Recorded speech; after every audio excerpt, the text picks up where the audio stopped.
Artist association కు జరుగుతున్న ఎన్నికలు కూడా దాసరి వర్సెస్ మెగా క్యాంప్ గా మారింది.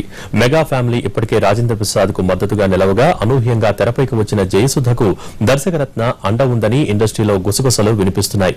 మా ఎలక్షన్స్ విషయంలో కూడా ఈ కోల్డ్ వార్ కొనసాగే పరిస్థితి కనపడుతోంది. మా ఎన్నికలు కూడా రసవత్తరంగా మారాయి. అధ్యక్షుడిగా నటకిరీటి రాజేంద్ర ప్రసాద్ ఏకగ్రీవ ఎన్నిక ఖాయమనుకుంటున్న సమయంలో ఆఖరి నిమిషంలో సహజ నటి జయసుధ పేరు అనూహ్యంగా తెరపైకొచ్చింది. రాజేంద్ర ప్రసాద్ కు పోటీగా జయసుధ బరిలో నిలవాలని నిర్ణయించుకున్నారు. అసలు ఉన్నట్టుండి జయసుధను తెరపైకి తెచ్చింది దాసరి వర్గమే అనే వాదన వినిపిస్తోంది. రాజేంద్ర ప్రసాద్ వస్తే మాలో మెగా క్యాంప్ ఆధిపత్యం పెరుగుతుందని దాసరి వర్గం జయసుధను రంగంలోకి దింపినట్లు చర్చించుకుంటున్నారు. ప్రస్తుత అధ్యక్షుడు దాసరి శిష్యుడైన మురళీమోహన్ జయసుధకు మద్దతు ప్రకటించారు. రాజేంద్ర ప్రసాద్ కు నాగబాబు మద్దతు ప్రకటించారు.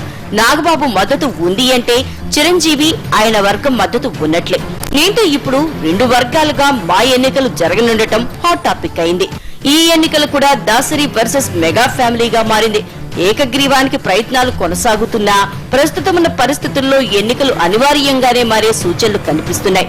దాసరి మెగాస్టార్ మధ్య మళ్లీ మాటల యుద్ధం మొదలు కావడమే దీనికి ప్రత్యక్ష ఉదాహరణ అంటున్నారు సినీ విమర్శకులు.